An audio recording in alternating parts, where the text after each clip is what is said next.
Welcome to session 5 for the day. And this is an interesting one, empowering the gig economy. It's a privilege and a pleasure to welcome our chief guest, Ms. Aarti Ahuja, Secretary, Ministry of Labor and Employment for Government of India.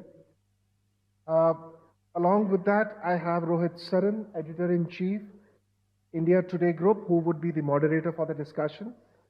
And as discussants, I have Dr. Dhanya, who's a fellow from VV Giri National Labour Institute, again, an enterprise under Ministry of Labour and Employment, Government of India.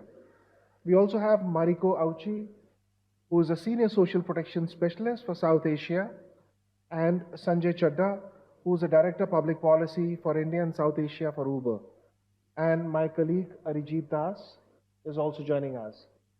So since morning we've been hearing about the inclusion part and how do we create equitable growth in various parts of the country and the union territories. I think this is one topic which becomes common, which kind of weaves through all those discussions.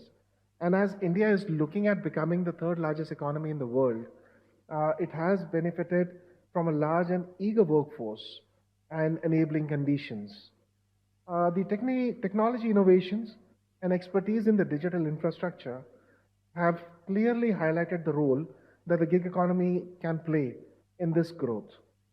NITI Aayog study actually, and NITI Aayog believes that given a conducive environment, India can have over 23 million gig workers by 2030, which is up from 8 million. We only have 8 million at the moment in the country. What would a conducive environment for a gig economy look like? That actually is the question. And how can different stakeholders from the state and the central government to aggregator companies can, all work together to make the gig working attractive in the country and to create this so-called conducive environment. With that, I'm going to hand over to Rohit to take this discussion forward. Thank you, Ranjit. Thanks for having me. There are many aspects of India's labor economy which, despite its being very important, remain outside the day-to-day sort of perception of how we interact with the economy. But I think gig is something that we all use and some way or the other. The overall labor, Ranjit talked about third largest economy, and in India already is the largest population and probably second largest labor force, because China probably has still the largest workforce. But when you look at articles and debates about India's employment and unemployment, it's quite interesting and amusing that there's a prefix with that word always, and that prefix is generally a problem in the sense that there's an unemployment problem and there's an employment problem, whichever term you want to use. And I always wonder that if we should replace the word problem with mystery, because when I look at Indian data on employment, and it's actually find it quite mysterious, because I was looking at some terms, ma'am, and I was looking about workforce, labor force, work participation rate, there's wage worker, there's non-wage worker. You can be a wage worker and a non-wage worker in India, and maybe in other countries. And then you can be self-employed, you can supply only to yourself, and you can be self-employed with others. So basically my point is that India's labor market actually is to be seen as a mystery to be explored and solved and understood more than before we come to a conclusion whether we have a problem and what problem do we really have. And in this large and complex labor market came the gig economy. And I think most of you would agree that gig work predates gig word. Before we started thinking of the word gig, there was already a gig work. And I think most of us are familiar with the gig work that we do through our mobile phones, whether it's hailing a ride or ordering a food, but there's much more to the gig work. And while gig economy or gig work was, I think, a boon for a country like India, which has such large informal employment. But obviously it has come with each set of challenges. I think we have the best panel to look at this. We have the secretary herself, we have an ILO expert for the global view, because gig is one part of India's labor market which is truly global. So the challenges and the issues and solutions. And then we have actually, I was using the word employer, but Sanjay corrected me, he's not employer, but he's the job creator in the probably India's largest gig work creator, Uber, Sanjay. And so we have all the three views. But I'll probably request Secretary to start off the session. I think you have some slides then you want to start with, or would you want to show people? I think we'll just go through some slide decks that Sauja has, and so over to you. So thank you. And already the context has been set. The gig and platform work is expanding, and we are going to look at a greater expansion. But having said that, gig work is not new. What is new is the platform. And when I want to sound very knowledgeable, I say, let us Uberize this service, let us Uberize that. So it has become a verb, the platform. And the problem, if at all, or a mystery, if we like to call it that, the issue is that we do not have a clear definition of who is that person who's joining the platform. They may call it a user, somebody else may call him a partner, somebody else may call that person something else. The issue is of the definition. Is that person a worker, as we understand? So when we are saying gig and platform work, is it work in the true sense of the meaning? Because if somebody is a worker, then legally they are entitled to certain rights. And who gives them those rights? How do those entitlements come? By virtue of the definition of being a worker, and who fulfills those entitlements?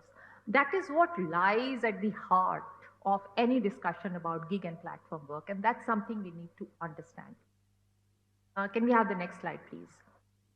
We just had a session on inclusion, both for persons with disability, for women, for others. There is a huge potential, and we are seeing that happening in our country and in other countries. We are seeing how people who were hitherto not able to join formal employment are now able to join. So definitely there's a lot of job creation that's happening in this sector, and a lot of people are coming in. In fact, in the just concluded G20, the Labor and Employment Ministry, we were the chair of one of the working group, which is called the Employment Working Group. And we chose just 3 topics for discussion. One was a skill gap mapping, a global skill gap mapping, where you could identify which country lacks in which skills and then have mobility. The other was financing of social protection with aging populations, etc. How do you give pensions? And the third was gig and platform work. It is so important to all economies, not just for us, but for any economy. And what we heard from our partner countries, the G20 countries, was that each one of them is struggling with this issue. There have been court cases somewhere, there has been legislation somewhere, but it is still an amorphous area. ILO itself is struggling with that, and recently in the governing body where I had gone, we agreed that we'll set standards for gig and platform work. What standards should be there? Next. And similarly, as I mentioned, that a lot of people who would otherwise not be able to find formal employment are able to get into gig and platform work, and which is, I think, a great strength of this sector. Being able to work on your own terms and being able and having that kind of inclusion, that possibility of inclusion. Next. However, there are challenges. So there are challenges which are the social protection, of course. And one thing, a lot of unions of the gig and platform workers come and meet us, and they tell us they do not understand the algorithms. Why somebody got less, why somebody got more, what was the percentage taken by the company? I don't want to name the companies, but definitely these issues are coming up. There are safety and privacy concerns, how their data is being used by the companies. And then, of course, varying classifications. As I mentioned, user, partner, etc. All these terms are being used for people. Next. You talked about what is happening in India. So just to tell you quickly, and I'm sure you're all aware of it, that 29 labor laws have been coalesced into 4 codes. What is important for us for today's discussion is the Social Security Code. Next, please. So for the first time, I think for the first time in the world, the definition of gig worker and the definition of platform worker has been given, and platform work as well. And what does it say? It says that a social security fund will be set up. There will be a certain tripartite way of getting money, including from the aggregator's turnover, and from that social protection will be provided to the registered gig and platform workers. Right? So that is about the code on social security. Next. This is something I believe Honorable Minister who was here a while ago also talked about, the eShram portal. Now, one thing we need to understand when we are talking of gig and platform work, that in India, only if you take the whole labor force, roughly about 20% is in the organized sector, 80% is in the unorganized sector. And a part of that unorganized sector is the gig and platform work. So there is a database of unorganized workers of about 30 crore people who are linked at the back end through their Aadhaar. And we have about 400 occupations on which people self-classify. You were also saying, different terminologies. So it is possible that I may be laying bricks today and tomorrow I may go and start selling vegetables somewhere else. And after 2 months, I may go back to my farm and start working as an agricultural laborer. And then a contractor may take me somewhere else to do masonry work. It happens. So the nature of employment keeps changing. It's dynamic in nature in the unorganized sector. And that is why we need to, and similarly for platform workers, they may go back to their villages from time to time or start doing some other work. So that is how it's always been in our country. Right? People move from place to place and from occupation to occupation. It's not fixed. So eShram portal in a way is a dynamic database that captures that. Next. And similarly, for regulation, we've had the Ministry of Road Transport and Highways that gave some regulations about the aggregators for transport. Next. We have a steering committee in our ministry that I chair, and we have meetings with the unions as well as with the platforms and the aggregators. And I'm happy to tell you that the aggregators are doing something. It's not that there is nothing. There is some health insurance, there is some accident cover. However, it may not be adequate. And it may not be entirely funded by the aggregators. Many times the worker has to pay for those. So our effort all along in these dialogues has been to ensure that the aggregators do this kind of, part of their responsibility towards the people that they are engaging. And that's the Ola Foundation's OMI and NITI together. They brought out a report also on what each aggregator is doing. And we have a matrix of who's doing what. Next, please. So this is what I was mentioning, that we have a national steering committee. We've also been recently, I've constituted a committee in our ministry to look at this issue in greater depth and suggest ways by which we can, provide social security for gig and platform workers. And hopefully, they've been discussing with a whole lot of stakeholders, and hopefully we should have something out soon after, we've discussed with other people as well.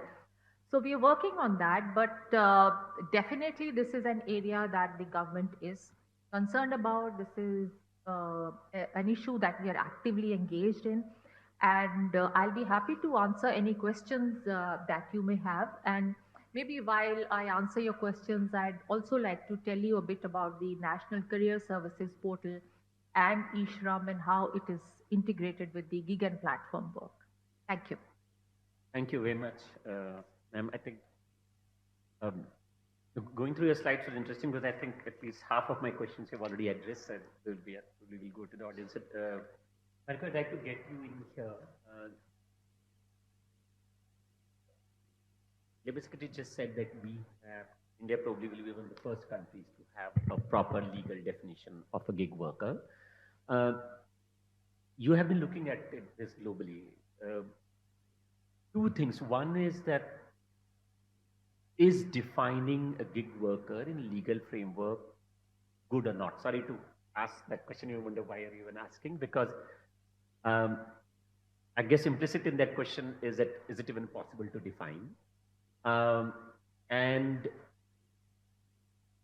have there been other attempts that are about to come to fruition in terms of defining? And what could be a good definition? Thank you very much for the very articulated questions. And this is very relevant to our work. As ILO, ILO is an International Labour Organization. Abbreviation is ILO. And then I'm from the ILO decent work team for South Asia. So we cover India, but not only India, but neighboring countries also in South Asia. And what is the main role or the main mandate of the ILO? ILO is a minimum standard setting organization on labor issues, to make it short. Of course, that ILO has a mandate to implement all dialogue in a tripartite manner. What is tripartite? Yeah, it's a dialogue among the government. In many cases, it's a Ministry of Labor as a representative body, like in many countries, but some countries may not have a Ministry of Labor, then it can be the Ministry of Economy or some others, but we call it as the government. And then the employers organization and the trade union. So we have this triangle kind of tripartite dialogue as a basis. But ILO's main mandate is to set the minimum standards on labor issues. And then which is very much related to this question of definition, because this is directly related to how to define how to set minimum standards. We need to have a definition of all details related to labor, including the definition of the gig and platform workers. And actually, on ILO side, this gig and platform workers issue has emerged, I would say, from, if we see the data, like global data, then the increase of the gig and platform workers in a global sense has started from, I would say, 2010. It started from 2000 slowly, but it has increased dramatically since 2010. And then it has further increased because of COVID.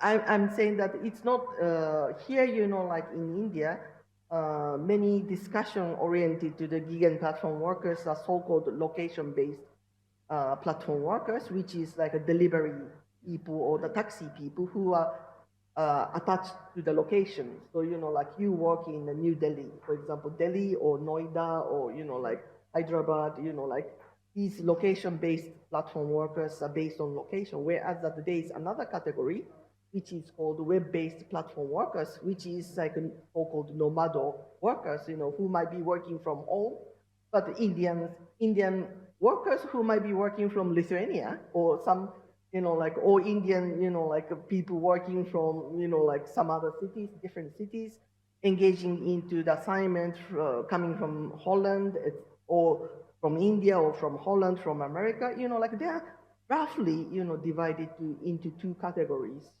of, gig and platform workers. And then nowadays, that discussion has furthermore advanced. Maybe, she can explain a little bit more details from the academic point of view. But, now this study is also going on, how to differentiate the different type of platform workers, which is also very important when we discuss about setting or the designing the social security scheme. Sorry, so when you said difference within gig, you're saying different platforms can have a different definition, no? No, it's not a different platform. Different platforms, but different type of work.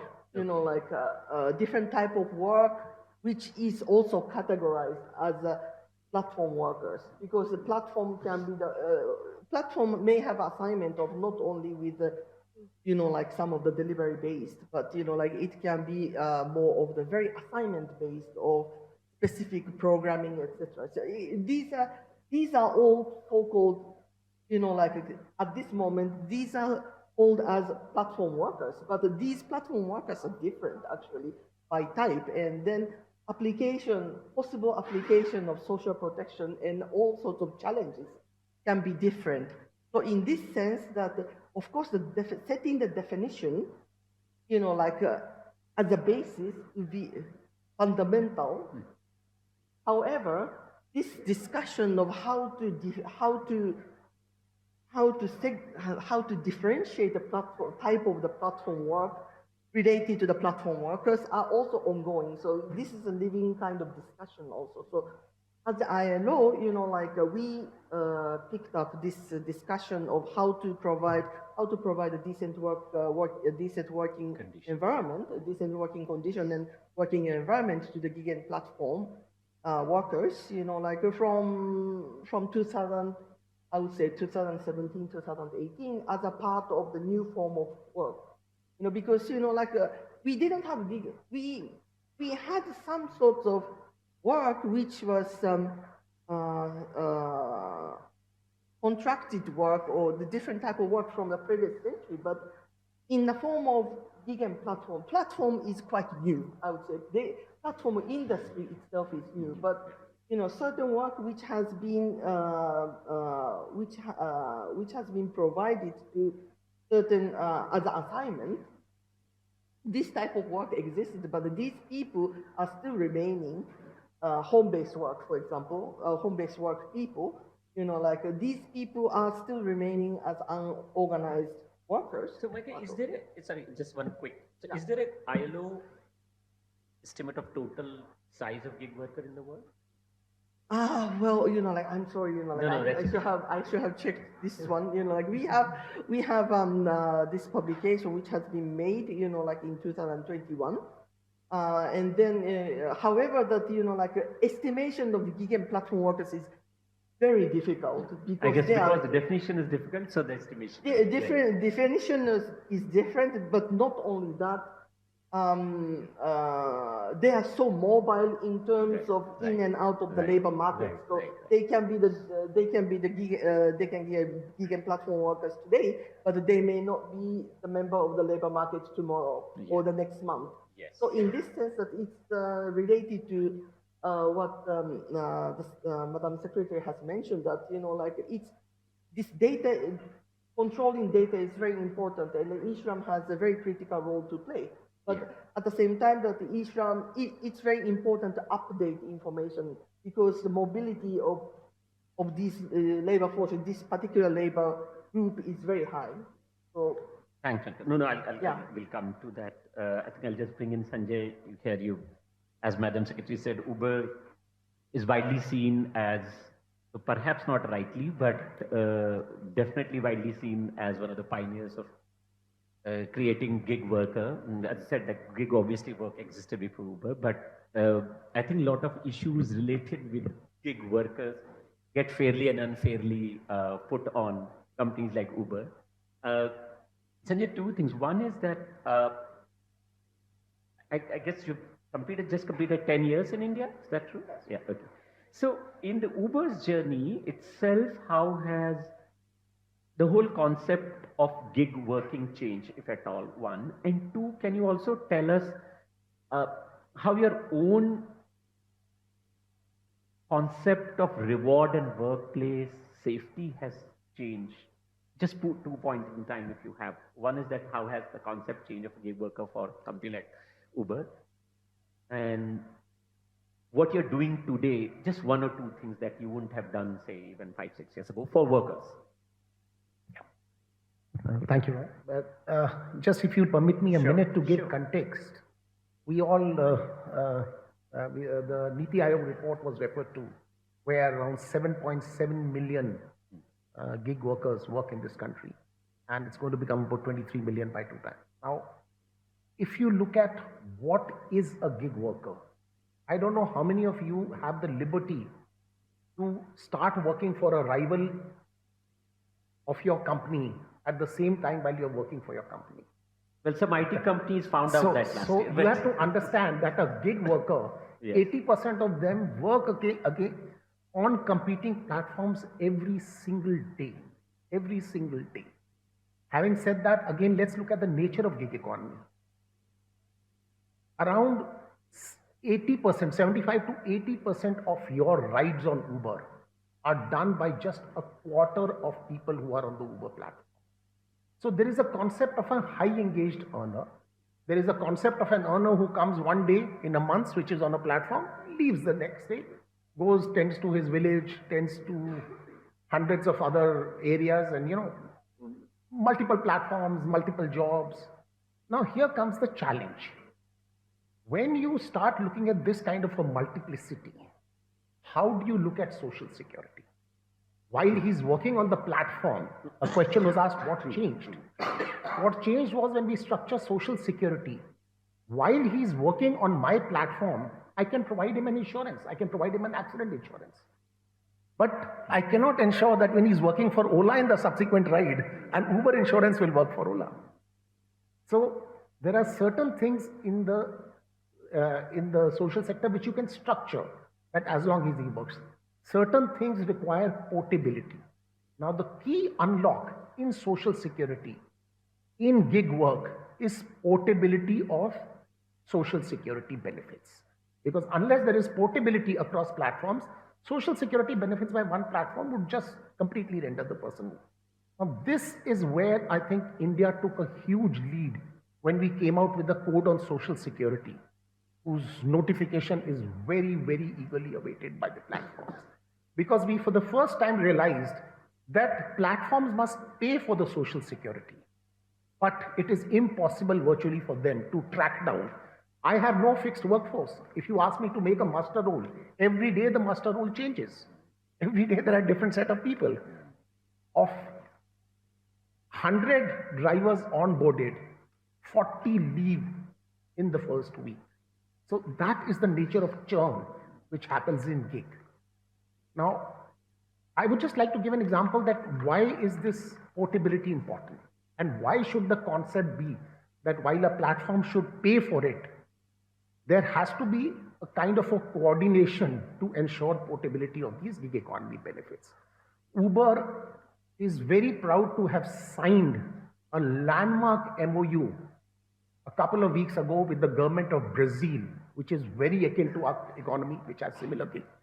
And that is that it's a pro-labor government which came out, and on the principles of costs has exactly the same principle that you shall pay so much money, which we shall use, taking from other platforms to provide social security benefits.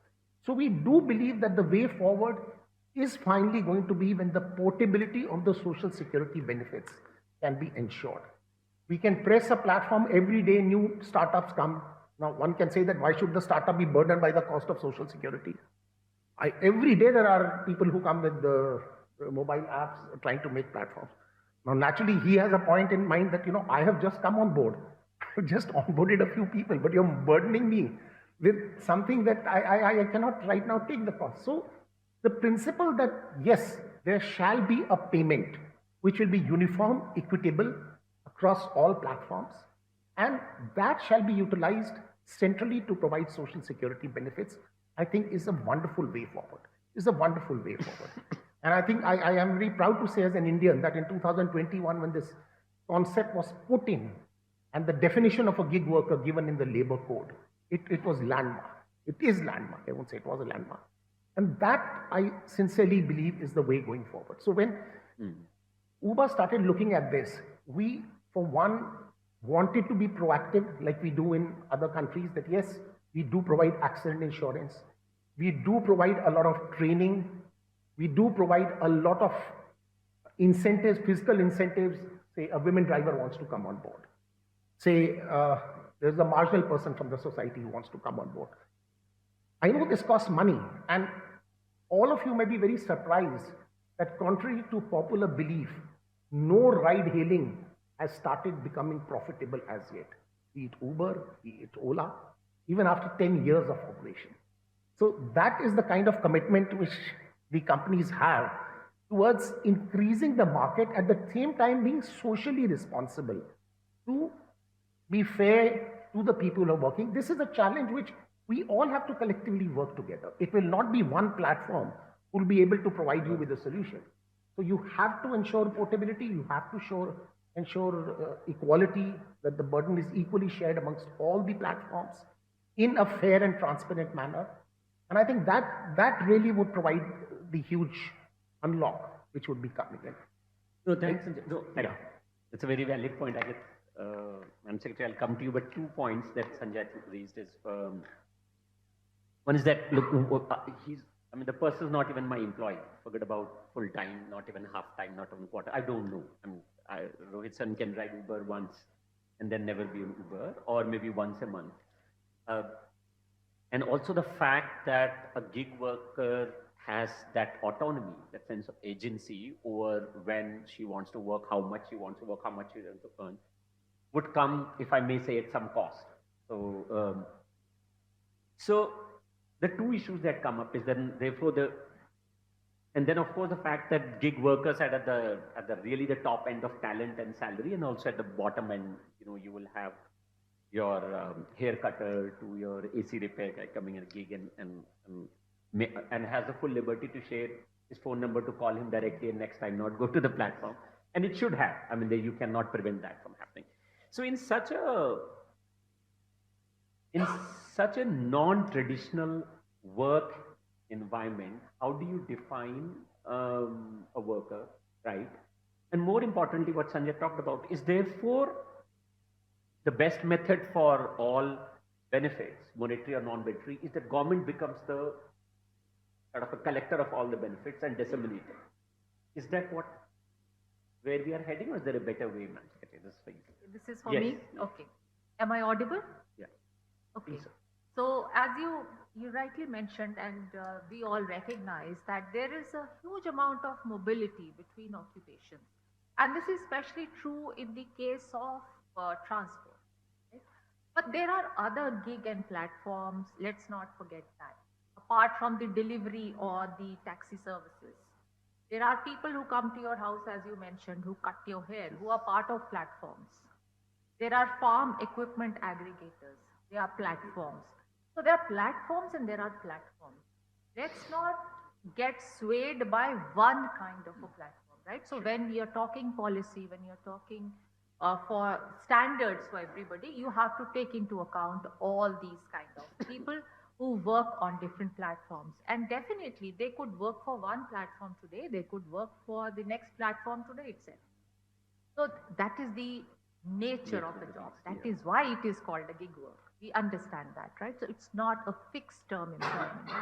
Having said that, the point being made is important. And that is what is there in the Social Security Code, that a certain percentage of the aggregator's annual turnover would be collected. There would be a social security fund from which the health and other needs would be met. But having said that, in our discussions with the aggregators, we have been emphasizing that there are government schemes already. There is PMSBY, there is the Pension Yojana, we have our own Pradhan Mantri Shram Yogi Mandhan Yojana, and we've been saying enroll people into that. It's very marginal, 20 rupees a month. Tell them about it. Enroll them so that they have that kind of a social security. We should, the great is the enemy of the good. Do the good first. Let's do that while other things are coming. So there's nothing stopping us from doing those. It doesn't take out anything from anybody's pocket as such, right? So in any case, we should be moving in that direction. But let's not say that the ball is always in some other court. That it's an equal responsibility and all of us need to work jointly in that. And let's also remember that while gig and platform works could be in different sector, there is also a vertical hierarchy. There are some people who are the most vulnerable in that. Let us look at that. Let's classify that and let's first target the most vulnerable. Like we were discussing, the person who is a Zomato delivery guy on a bicycle, for example, is the most vulnerable person. Let's do something for them first, right? So let's prioritize. Let's do those. I don't want to name any platforms, sorry, No, but that's, yeah, but it's just giving as ideation, an example. So let's do that first, and we need to identify those kind of people who need social security the most and start working. So are you saying, ma'am, that it's built into the code or the definition or legal framework that is coming out, where if a software engineer and a gig worker will have different rights than, let's say, a food delivery person on a bike? No, I'm not saying that. I'm saying that the Social Security Code provides for the definition. Mm-hmm. But having said that, even now it is important that we start looking at provision of social security. There are a number of government schemes which are very liberal, where the government provides equal matching contribution. Let the platforms get into that. Let them, encourage their workers to enroll for that. And for those who are the most vulnerable of their users, partners, whatever name they may be called, have some kind of a social security by way of health insurance, by way of accident insurance, etc., if they're not otherwise covered. And of course, portability is something that we are looking at and we are very interested in. And we have been talking to the platforms, but there is a kind of a reluctance to share individual data as well. Yeah. However, we are constantly engaging with them so that through that we can, work out a system whereby this portability can be ensured as well. Thank you, Michael. Before I come back to you, I have one quick thing to check with you, Sanjay, on the basis of what Madam Secretary said. So, how have companies like Uber have gone into convincing or educating the partners for enrolling in government schemes, whether it's pension or healthcare, that why don't you do one? And is it purely educational, or is it that, I know what you said, that if somebody's worked for 1 month and has never worked, you can't be investing. It's very unfair. But do you have a database like, okay, somebody has been with you for 5 years and you have that incentive structure? Oh, you have been for 3 years, so I am part funding your, is there, so the enrollment part and funding part? Thank you for raising that. In fact, you're very right, as was mentioned, that if tomorrow cost was to be rolled out, how would you identify? So there is a scheme called a Shram card, which we were told, and that's a very important part of this, that everybody should be enrolled in the Shram card, so that across platforms, so that when these schemes are rolled out, how do we identify who's a beneficiary? That's a very important part, and that's good because all platforms do take this very seriously, and it's low cost, as was mentioned. There's really no cost to it. It's just, it's just educating that person that this is for your good and you've got a card now, and tomorrow when the benefits will come, they will be given to you, which, you'll be entitled to something that will come your way. So that's definitely one thing which is very, very important, and I believe that lays the foundation of social security in this country. I think that's already something which is, and I think last time, I am not aware, but perhaps Secretary Labour would have, but I believe we had about close to 3 million or 4 million people who are already and enrolled, and more people. So this is definitely a priority for us. We've been doing that. We've even engaged third-party NGOs at times to come and educate the driver, that let him not have a reluctance and let him do this. And like you said, also on some of the low-hanging fruits. Now, for instance, insurance, accident insurance, that is something is by structure, something that you get when you are working on a platform. So it's an easy rollout. So you will normally find that most of the platforms, I won't say all, but most of the platforms are responsible, will take an accident insurance cover, not just for the rider, but also for the earner. So that when the earner is working on the platform or something. The larger rollout, as was mentioned, now you obviously want health protection. That is something which is not really, very easily definable when it will happen, what will happen. So those will be the rollouts. I mean, first you want the job security, then obviously you would want income security, and then you want perks, and fair enough, that's how the journey happens. And that's where, Michael, was, from your global perspective, I just wanted to understand. So, I mean, apart from the fact that gig is so diverse, and then the variety of work and work types are so different, there's always this dilemma for policymakers and writers is that the more you try to protect the job, are you also hurting job creation? You're trying to offer a lot of valid worker rights. But as Sanjay said, and we all know, I think most of the technology-based big companies are not making money in India. So they have a very limited, or even globally. So they have a limited capacity to invest beyond something. Um, so, so is it even valid to have a concern that very soon are we going to hinder job creation because we are putting a lot of job protection measures? Social protection, first, social protection is a human right. So, like regardless of what type of job, engaging could be gig platform or some other companies or some other mining, etc. All workers, like have right to access to social protection. What kind of social protection measures can be different because person can be self-employed, person can be employees, or person can be a civil servant, different countries, different funding system, etc. But as a baseline, that like social protection is a human right. Access to the social protection is a human right for all, and then including all workers. And then like whether how it affects or give an impact to job creation. And actually, like there are some studies saying that like a good social protection system would retain good workers. So like in this sense that social protection can be one of the incentives for the workers to gain to stay in the work and then gain experience. So this is one point, a very important point which I'd like to mention. And then, like another point is that the job creation and engaging into the job are different. Creating is a new, job creation is, a job needs to be created, but it's not necessarily because of the existence of the social protection, but there are many economic factors affecting for the job creation. Whereas that how the social protection affects to the job creation is that, of course, that many workers would prefer to have a tendency to work engage into the job which has a better social security benefit, social security or fringe benefit.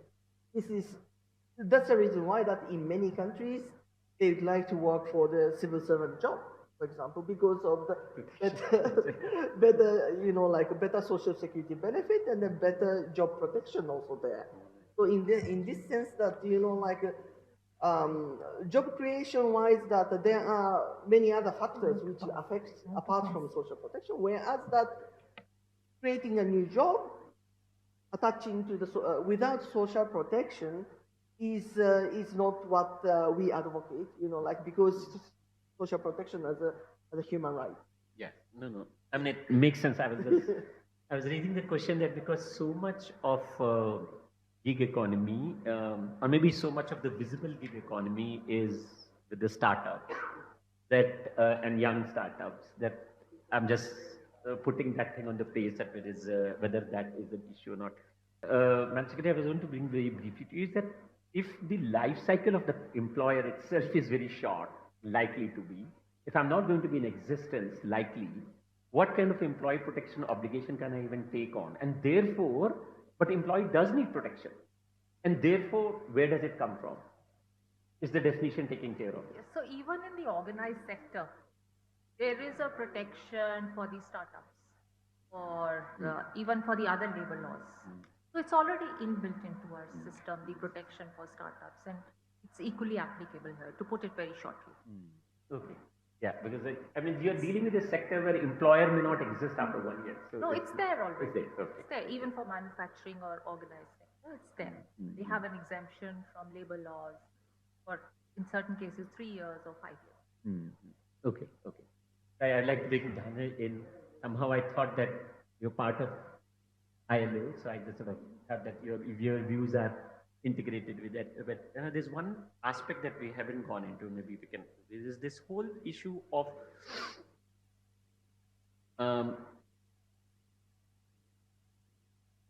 as the size of the gig workforce increases, uh, in the non-gig work environment, you have some idea of your career path, your job, and therefore you equip yourself with knowledge and training, and you see your career path ahead.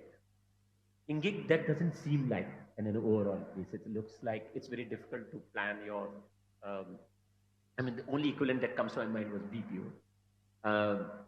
But in the gig economy, from where you are seeing, especially at the bottom, because I'm not talking about software engineers or maybe some other similar such professions, the bottom half of the gig universe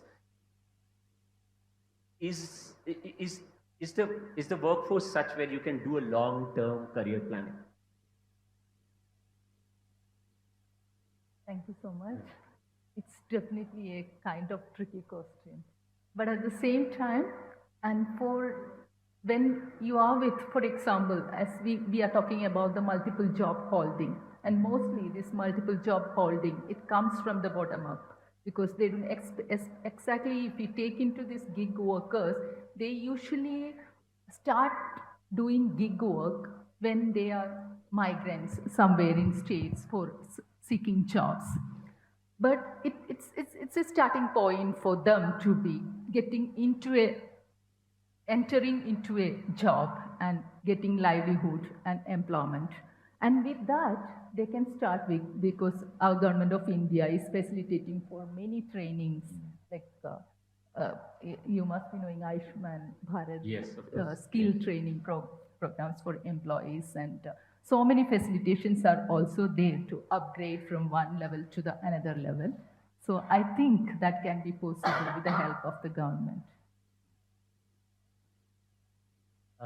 Should we take some audience questions? I'm sorry, Do we have time? We are no, running we out are of already time. actually late. Okay. So we'll have to request Arijit to close. Okay, the sure. call. Please go. Thank you, everyone. I would like to express my gratitude to the panelists and the moderator for such insightful thoughts on the gig economy. And one point before I end the discussion, because being a part of the gig economy and being a competitor to Uber, sitting next to my competitor Uber here, I think one of the key important point remains, as we spoke about the employability of people and interoperability also. One critical aspect remains is the financial viability of the workers in the gig sector. And I think that's something everyone needs to ponder upon. And going forward, India is talking about DEIP. So going forward, it is going to become one of the norm gig, as you say, gig economy and gig. Let's become a gig worker. It's going to become a norm in every aspect of our life. So economic viability will remain a key aspect, and I would hope and hope everyone should consider that, that element of gig worker. And with that, I would like to thank the panelists and like to end that.